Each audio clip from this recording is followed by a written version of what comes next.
right, so I have landed in Chicago, and thanks to Jonathan, I got picked up straight from the airport, and we're not wasting time. We're not getting food. We're not doing anything. We are going to the creek, and I want to say thanks to Mark over at Jonah's Aquarium, because he has the best nets. Those are definitely the perfect dip net, as they are called. I use those at home, so I was super stoked to see those here when I got here. So Jonathan, let's hear a little bit about yourself. You also, you collect fish, you do aquascapes. What are we out here doing today, and what do you like to do with this sort of activity? You also make videos, or? So yeah, my name's Jonathan. I am a resident of the Chicagoland area here. I do a little bit of everything. I currently am working in the industry, so I do work for Oase, you know, so that's kind of my day job regularly. But outside of that, I am an aquascaper as well too. And you know, aside from aquascaping, I'm also a big native fish nut as well too. So, right on. Today we're going to check out what's in that creek. All right. Yeah, we're going to. I'm excited. Hopefully some cool darters, maybe a couple shiners, a couple different types of chubs, and some other cool things. So you take pictures of fish, I know, and you know, your aquascapes and stuff. And where can people find that, just before we set out on this journey? Yeah, so currently I just have a couple of social media spots. So I have TikTok, which is Johnathon Butkus Media. Okay. And I also have Instagram as well too. So it's Instagram. Okay. Johnathon. It's a weird spelling. I gotta find something. There are a lot of versions of that spelling, so it's all, you know. But I'll link the info in the description below. But let's get to the river or creek. I don't even know where we're going. It's just, you know, it's an adventure. So. Pop down here, or we can just back down here. Sure. Better, easier access. On this side is where the riffle area is. So wow, we got a lot of different habitat here. Actually, a lot of diversity of micro ecosystems. You've got kind of standing water that's going to be your warmer water species. Wouldn't be surprised to see some pumpkin seed, sunfish, you know, something like that. In fact, I see some little fish over there. And then you got your quicker water and riffle fish out there, right on. So and much shallower on the other side of this bank here. That's where I found all the sculpins and a lot of the darters before. And then in here, it gets much deeper because the water is basically carving out the inside. Yeah, here, that cut bank there. Effect, right? That's where, you know, honestly, a fly rod would be interesting to see what. I've caught smallmouth in here. They are known to be in here. So you do get some larger predators in this river as well too. It's really crazy how much this river can fluctuate in size. I can see raccoon or coyote prints too, and dog prints, it looks like. So interesting. All right, well, let's get to it. I'm gonna not film me ungracefully getting down to the bank here because it kind of drops off, but we'll figure it out. Yeah, maybe we can get down right over there. But all right, so in a specimen container, we've got another fish to add to the count. I'm trying to see if its mouth is angled down or up, but it looks like a minnow or a shiner. Jonathan suggested maybe a minnow. It's hard to tell. We're gonna have to catch a more mature one. It looks shinerish to me. It does look shinerish with the back. It's like wait, hold on, hold it right at that position. That's a stab in the dark though. Where I can see the sun. We got a lot of the weird silvery minnows here. It's very hard to describe them when they're smaller, but this is probably a size where someone out there will know based upon how many dorsal spines or so pretty. Even bluegills too, common bluegills and oh, he's in the shade. He's hiding under your thumb. That's funny. But this is probably, it looks like actually a little sunfish maybe. It looks like some orange on that black dot that's the ear there. We call that the ear on their the gill cover or operculum of the gill there. And look at the iridescence on these. It's very different than the ones we see in Washington State. This is a very maze-like pattern and more greens, blues, and yellows with almost red in the tail. Washington has a red maze pattern instead. So it's very interesting to see the different variations in this. And this was just caught literally bouncing along underneath this mulmy, leafy stuff, and that's where the young Lepomis or sunfish varieties seem to be hanging out. And when you get different angles too on this fish, it's very different color wise, which is pretty cool. Oh, I'm blocking the sun. Very cool color variations. Almost looks like a flagfish in the body pattern with so many colors. So a Codus genus darter, or a sculpin probably. Now I need to ask a taxonomist unless you happen to know, but darter versus sculpin, do you know why one is in one category versus another? Because they can look really similar. Yeah, and they both occupy pretty much the same environmental right, needs. Yeah, they're both benthic animals. They both spend their time in the highly oxygenated, fast-flowing creeks. Right. And, you know, this a little bit of algae on the rocks kind of thing. Yeah, that's beautiful. We'll get some still shots too. Yeah.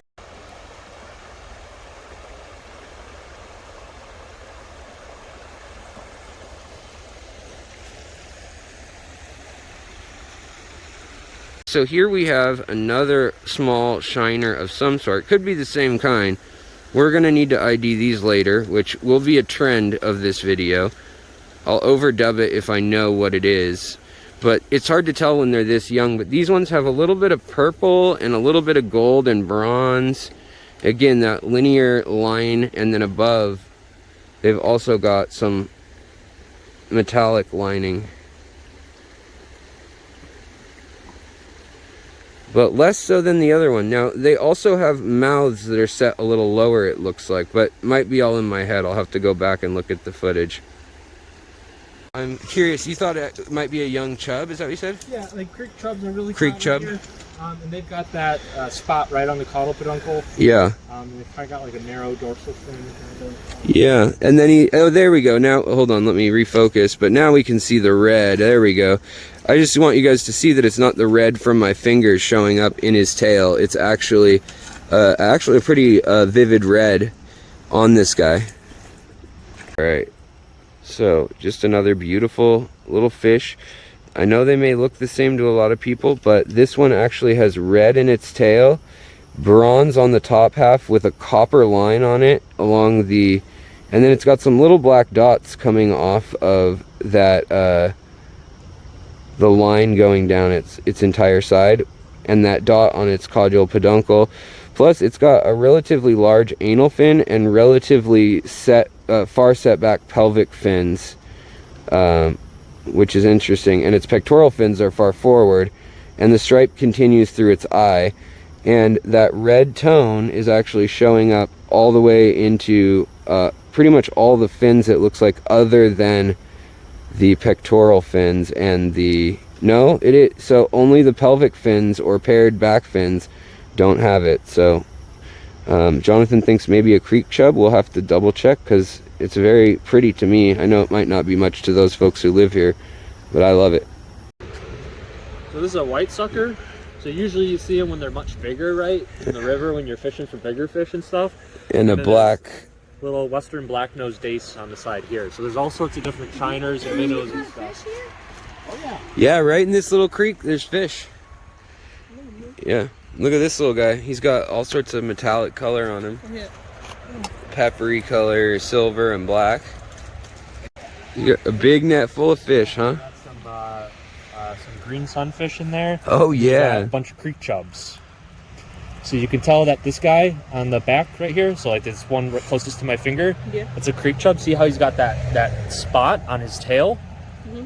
So in between the fins on his tail and the start where his body is, that's called the caudal peduncle. And that's got that black spot there. Oh, here comes some sunlight too. Yeah, and these guys are going to be gorgeous. Yeah, these sunfish will have rainbow colors on them. See all the colors on those guys? It's pretty cool. And those look like little maybe green sunfish or pumpkin? Those are green sunfish. Green sunfish? Yeah. Very pretty. Yeah, but all the different fins, they all have different colors and they all have really cool characteristics, so you can tell them apart when you look into them and, you know, learn more about them and all that jazz to really know, like, what is what, you know. There's a lot of really cool species out here. Yeah. In springtime, these will be like electric blue. Does that surprise you guys that they're in the creek? Yeah, I never know. Yeah. It's living right here.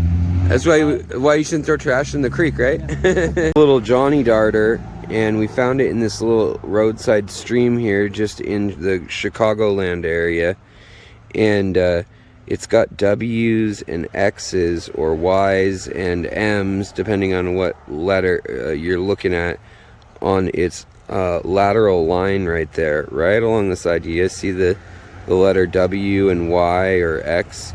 They almost look like runes, and then it turns into kind of a snake skin and arrow pattern, and then they get a darker head. Well, these turn really beautiful blue color, some of the year, and these were on my list of what I wanted to collect. And what he's doing down there, what Jonathan's doing down there, is he's just walking up the creek looking underneath all this immersed growth and just kind of jiggling side to side and bouncing with the net. And that's how we're catching these. That's how we've caught these 2 species right off the bat. What we should really be doing is I should be downriver from him, and then as he scares something out, it'll be caught in a bottleneck like where we caught these, which was right there. I put my net there and he just bounced up and down and kind of disturbed the rocks a little bit all the way down here. Now this isn't a pristine habitat whatsoever. I mean, there's a whole bunch of trash in here and stuff. So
sometimes it's just fun to observe and then figure it out later. yeah, I'm not too worried yeah. about like figuring out right away, but it's like, oh, then I'll look at the picture and know what we had there, and then you can always go back like when when it's a native that it's in your town. Yeah. Very cool. Very, very cool. So we'll see if we can get these on film trying to not cast our shadow, but the sun's getting down at an angle, and here we've got a whole big group on the other side of the culvert of sunfish and probably suckers and a number of other like shiners and things. Some of them are pretty large, almost a foot. I saw 1 or 2, but then it goes all the way to as shallow as an inch or 2 right there at that like little berm, and so they'll probably make their way back. You can see all the mud they've kicked up here, plus the mud coming through from the other side. They'll probably either head for the sides or back up into the culvert. So we got to be strategic about how we want to go for these. Might be impossible. Yeah, this is gonna be one of those. We're gonna just guess and go through the mud. I'm gonna go through in here, and I'm gonna come back in here, and I'm just gonna dip down in the center there, and we'll see if we get anything. Sounds good. Whereas luckily the flow is kind of working with us. Well, and they have nowhere to go that way. Yeah. Really. Yeah, exactly. So it's really just gonna be more of a I'm just kind of filming you from above to see if they dart out to the far margins. It gets deep here too, so it's gonna... Oh, my camera must be wet. Oh yeah, you just got them, man. They were sitting ducks, sitting fish. Another sucker, and then two. I believe that's a bluegill proper, along with the other one, are actually like bluegill. Bluegill, yeah. Are they purple and blue, kind of, rather than the green? Yep, and they've got the banding up and down. Nice. I do want to take one picture of a bluegill, just because I haven't collected any. You can just toss it in this net, and I'll take a picture of it from my hand if you want. I like just to see the different phenotypes of bluegills when I'm in different...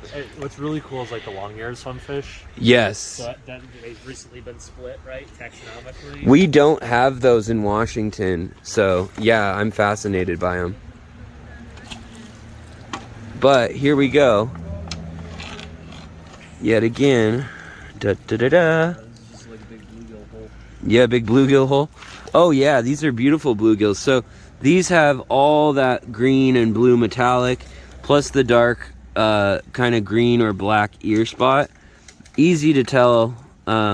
These ones, although they have some nice seafoam green and yellow to them, almost like their eyes aren't red, so they aren't crossed with any rock bass, but you can really see the iridescence even though the sun's setting. They're very pretty, the bluegill here. I mean, look at that purple and lavender color. And this guy here, who's a little bigger, again, they don't have the same. This one has a little bit of red in its eye. I wonder if this is crossed with a warmouth. I know everyone always says that, but look at the purple stripes on it. I don't know good enough what kind of cross this is, but it's a lepisomus of some sort. And it's got the black ear spot, but doesn't have any other colors with that. So I'm at a bit of a standstill. We'll have to ID this with photos later. Some sort of hybrid sunfish. Look at that beautiful view across the way. What a Midwest / Great Plains or prairie.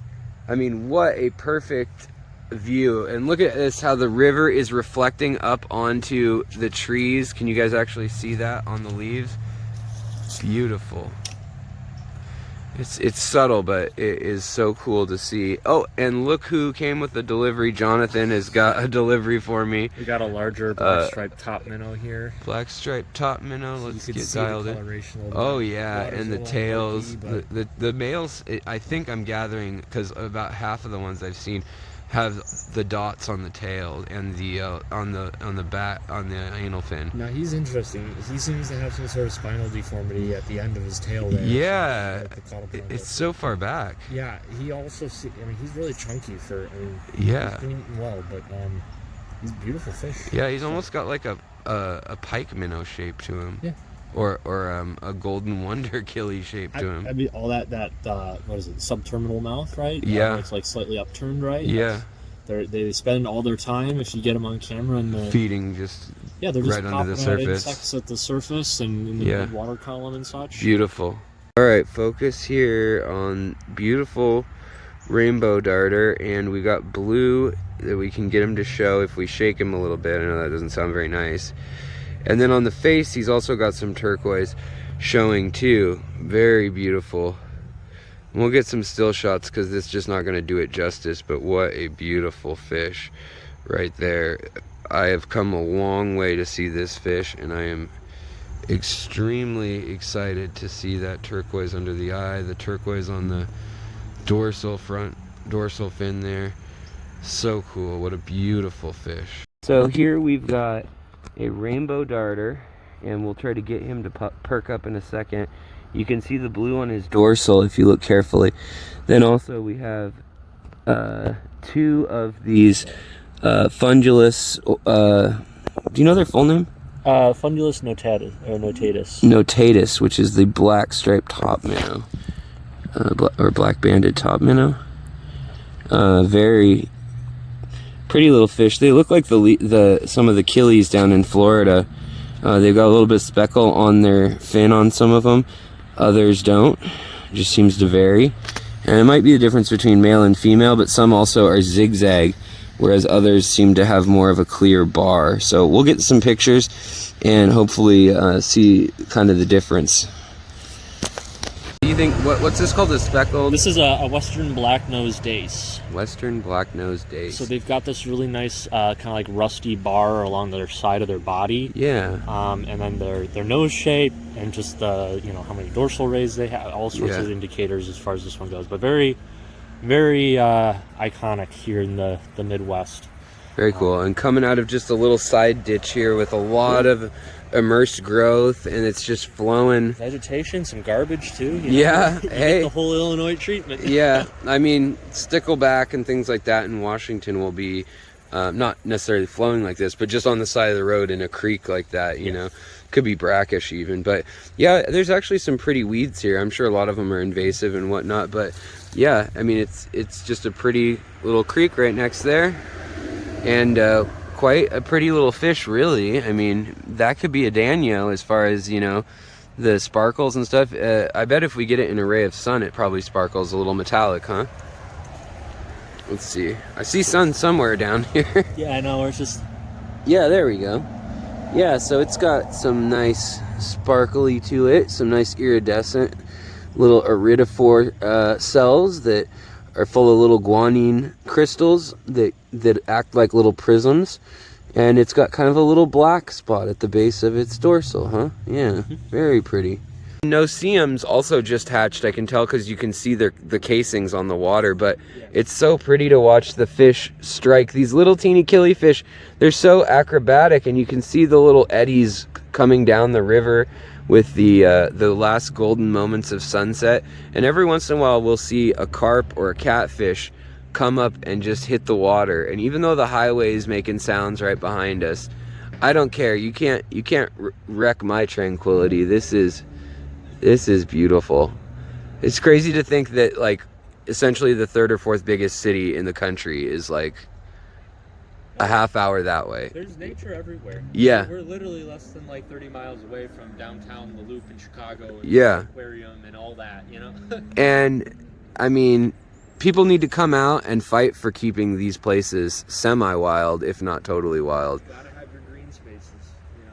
Yeah, this is what makes America an incredible country too. You go to a lot of places and everything's been agriculture or built for thousands and thousands of years. And I'm not saying the natives didn't practice different forms of sculpting the land, but they kind of worked usually with the general what naturally grew in areas, or would bring something from 500 miles away, not 5,000 miles away. So you didn't get runaway species, or if you did, they would stabilize out and take an area and something else would replace it. But it is just, yeah, I can't express how happy I am right next to a river at this time of night. Even not fishing, just hanging out, seeing the carp flick their tail like that. So cool.